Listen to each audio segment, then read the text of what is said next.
Hey, what's going on there, everybody? This is Samuel Leggett here, representing Team JVS, here to give you guys a non-spoiler review for season 2 of Invincible. So, coming off of last season, we know what Omni-Man did. We know what Mark is.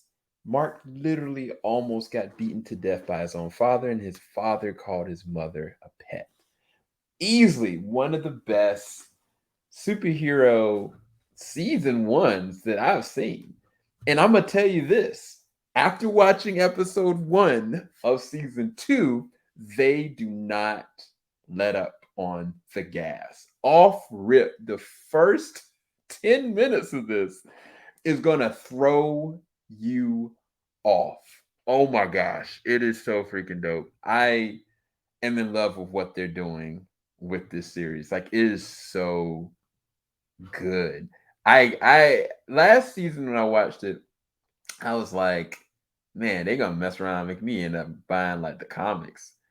This going off of this episode, the first episode alone, like I've heard people say that Invincible is one of the best superhero stories of all time. I've heard people say it, but watching this specific episode, I can see how, I can see why, and I get the hype. The hype is real. Stephen Yeun back his mark. Phenomenal job with his acting prowess. But then there's also some added Easter eggs, things that you hadn't seen. If you looked at the Adam Eve episode, that was really great as well. She's not as prevalent in this episode, but there's definitely nudges from that episode, and it's just insane because I thought that going into they're going to ease me back in, like as far as dialing down on the violence, like letting him kind of get his bearings. Like, no, they give Mark no time to get his bearings. And I think that the other part of this is the psychological aspect of him reconciling who he is, who his dad is, what he wants to be versus what the perception of what he's going to be is. Is he going to be able to be an actual hero, or is he going to be something else? Like that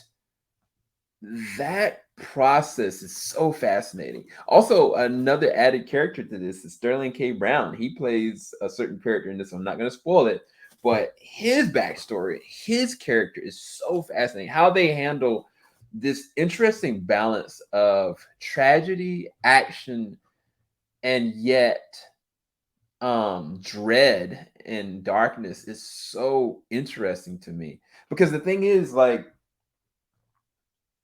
this is not for the faint of heart. Like, this story and what Mark is going through, who he's trying to be, is not like it's not a simple story at all. And I think watching the certain threads of this and how it's progressing and how it goes, like, I am loving this. And I mean it in the I want to spoil so much. I want to say so much. But I'm just going to preface it like this. This is A1. They did not miss a step. This is a 10 out of 10 episode, and you got to keep watching to the end of the credits. You will not be disappointed. Animation still as good as ever. Voice acting is ramped up, and it's just, if you love the first season, if you love the Adam Eve episode, you're gonna enjoy slash love this. This was everything that I could have wanted, and I am so happy to have watched it. I'll talk to you guys a bit later. Make sure you like, subscribe, hit the bell button, go and check out Invincible. You do not want to miss episode 1. I'll talk to you guys soon. Peace, guys.